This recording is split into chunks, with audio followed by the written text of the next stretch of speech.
the people on the other side of a screen. To your favorite pretend scientist in a cheap Amazon lab coat, Sarah here, with the all-new 2022 WRX. Today, I'm going to get this thing up on the lift. We're gonna analyze how this thing is constructed, nerd out in the tech specs, see what makes the 5th generation different than the previous 4th gen, and then get it out on the road and give it the beans.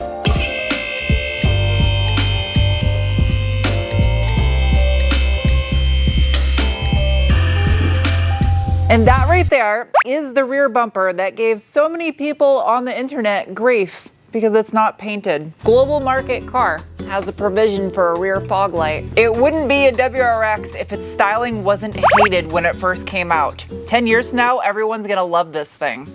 Stainless steel mufflers, quad tip, and they're real. The mid-pipe, also stainless, looks shockingly familiar to the previous gen. These lower control arms, I'm almost certain, are identical to the previous gen WRX, Forester, and BRZ. The 22 WRX utilizes a double wishbone rear suspension. There are some minor little tweaks and changes that I can see just from looking underneath here. The rear anti-sway bar mounting location is different now up here on the subframe instead of a little vertical tab that used to come downward. It measures in at approximately 19 millimeters.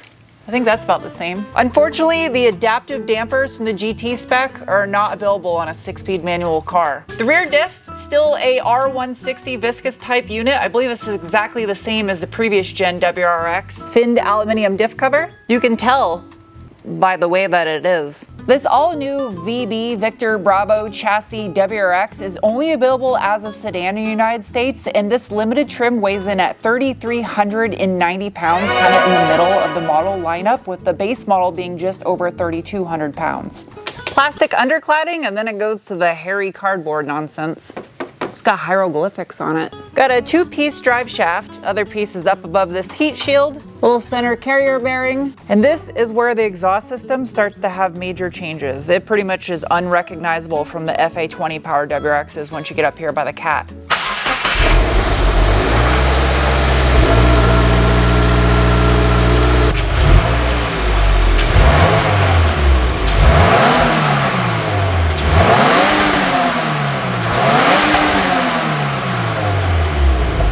I found this super interesting, how they do the 2 rear cross members and the rear transmission mount. Also, these massive flat braces that go to the front subframe and the underside of the car on either side.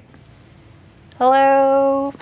As far as the transmissions go, this one, like I said, is equipped with a 6-speed manual, split case, and open diff. Similar to the last generation, however, now it has a revised 3rd, 4th, and 5th gear with shorter ratios. It is noticeable when you drive it compared to the past gen as well. And you can still get this with a Lineartronic CVT, although Subaru renamed it the SPT to try to fool people into thinking it was something special. In the front, you have a McPherson strut style suspension with aluminum lower control arms. It says Subaru stamped on it. Front anti-sway bar measuring in at approximately 22 millimeter.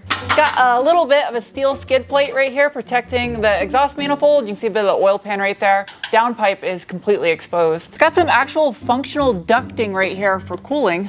You can see the top side of it. It's kind of like a chamber built into there. Also, it looks like Subaru decided not to use active grille shutters right here in the front bumper.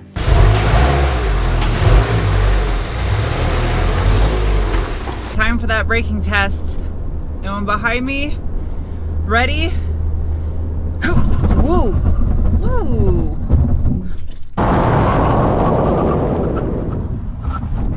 Not bad. Just a hair above what I was expecting. It's got good clamping force, but stopping distance wise, kind of average what I was thinking it was gonna do. That braking was just accomplished thanks to a set of 315 millimeter or 12.4 inch front rotors with a 2-piston floating caliper. There is no available option for Brembo brakes on this new generation. The wheels on this limited trim are an 18 by 8.5. They're not forged, they're cast alloy.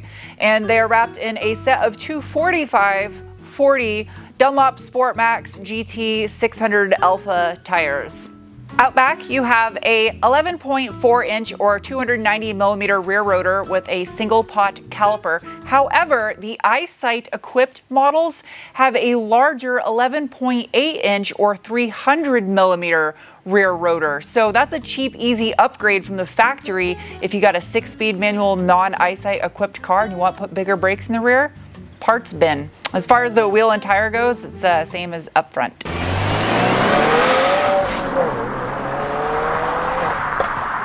In the name of science, I am now going to give this thing the beans. First off, need to conduct a bolstering assessment. Good, really good. And this limited trim has suede Alcantara covered seats that are heated and they're actually very comfortable.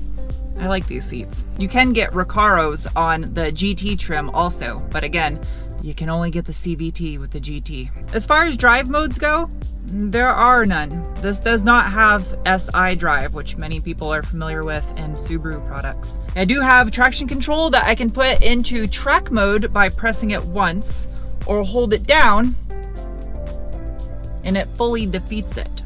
All right, let's see what this thing can do. Ready? There we go, perfect. Man, that red line comes up quick on you. Yeah. Good, not bad.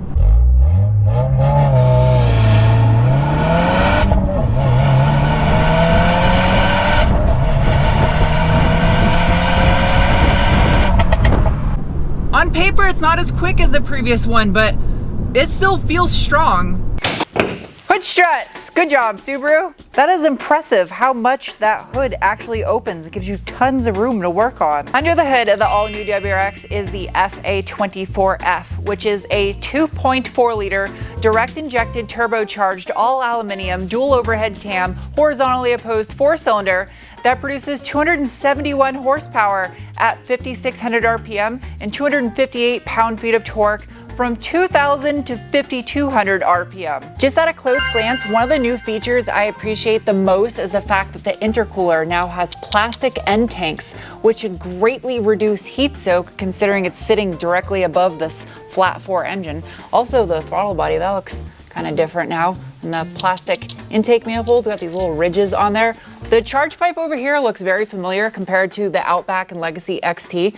It's got this soft, squishy shin pad looking material to help reduce heat soak, also a flexible cup link in the middle. And of course, it still has a functional hood scoop to direct air at that intercooler right here. Oil filter is still located in the same place, which makes oil changes super simple. The fill cap's right next to it too. Digging in a little bit deeper on this FA24F, it shares very little at all with the previous generation FA20 DIT.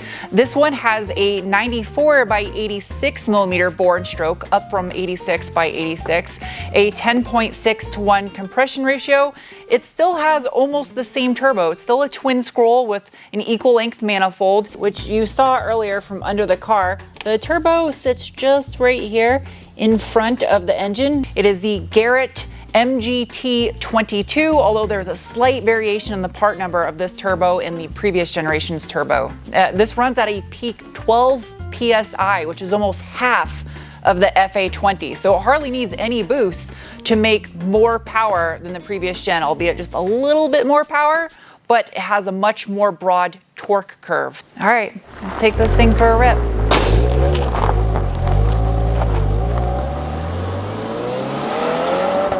This is one of those cars where numbers don't tell the whole story. When the new WRX debuted, I saw the performance figures for it.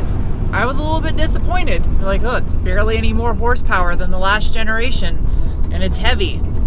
But now, after spending a week driving it, especially on some roads like I'm on right now, numbers don't tell the whole story.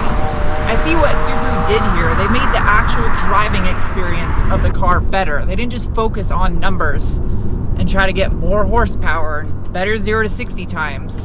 It's just torque everywhere. The entire power band is torque. You can leave it in just one gear and enjoy it on a back road. Now, a Subaru WRX was actually my first brand new car that I ever owned. I had a Blaubai 2005 WRX that I bought brand new. The closer gear ratios now in 3rd, 4th, and 5th are definitely noticeable. And again, it just improved the overall driving experience of this car. This new chassis is phenomenal, absolutely phenomenal. I thought the 11th gen Civic Si was good when I reviewed that. This is just as enjoyable, I feel. Especially when you're taking off from a dead stop, you got that all-wheel drive bite pulling you around a corner.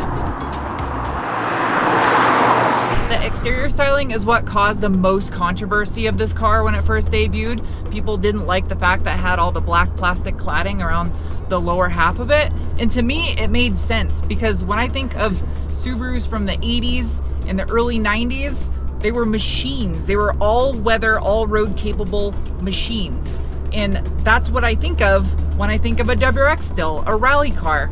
And if I want to take this thing down a dirt road and send it, I don't want to have to worry about the paint around my wheel wells getting absolutely destroyed.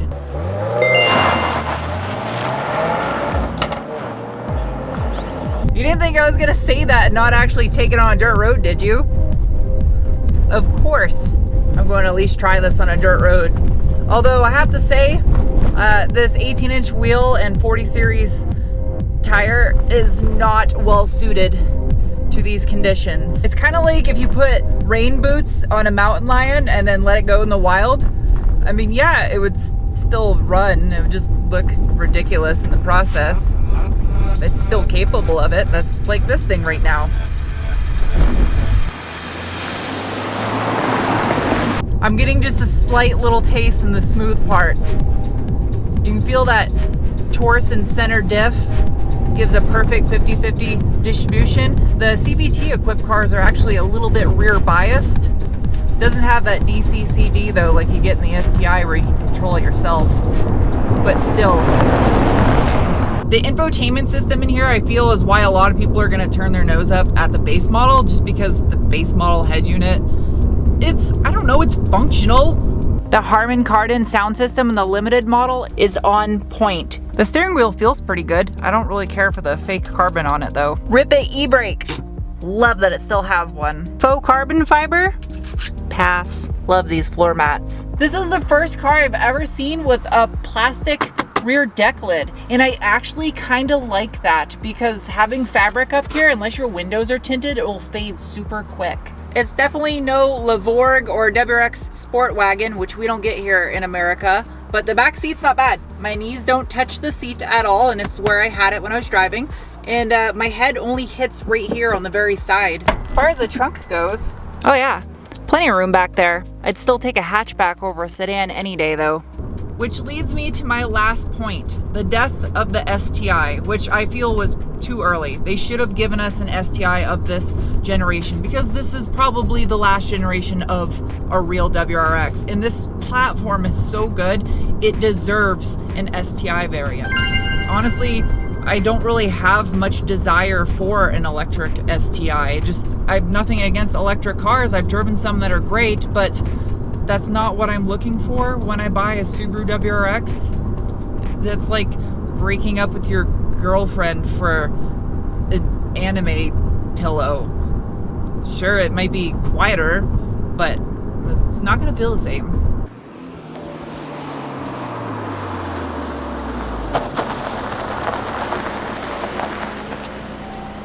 All right, it's time to give this WRX some scores.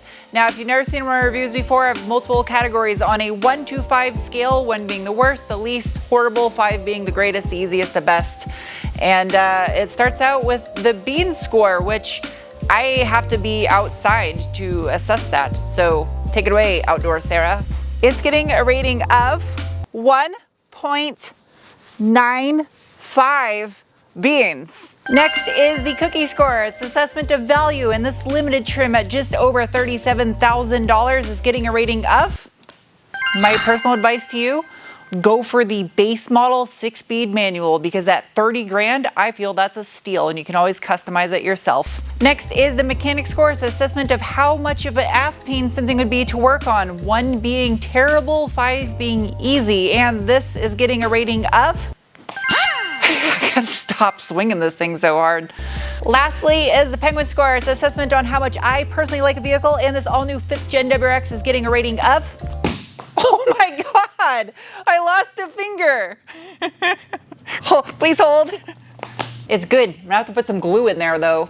Subaru failed big by not giving us a proper send-off of the Boxer engine with an STI variant of this car. They killed it off too early. This deserves a rightful send-off because this is a great new platform. And honestly, I don't know how Subaru is going to stay relevant in the electrification world, because what made them special and unique was Boxer engines in longitudinal, symmetrical all-wheel drive. Maybe Subaru will pull something out of their ass and give us a completely unique, different all-wheel drive electric system that no other company is doing.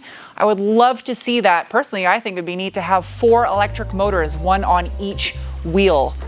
But I don't know, it'll never have that Boxer engine anymore, the heart and soul of what made a Subaru a Subaru.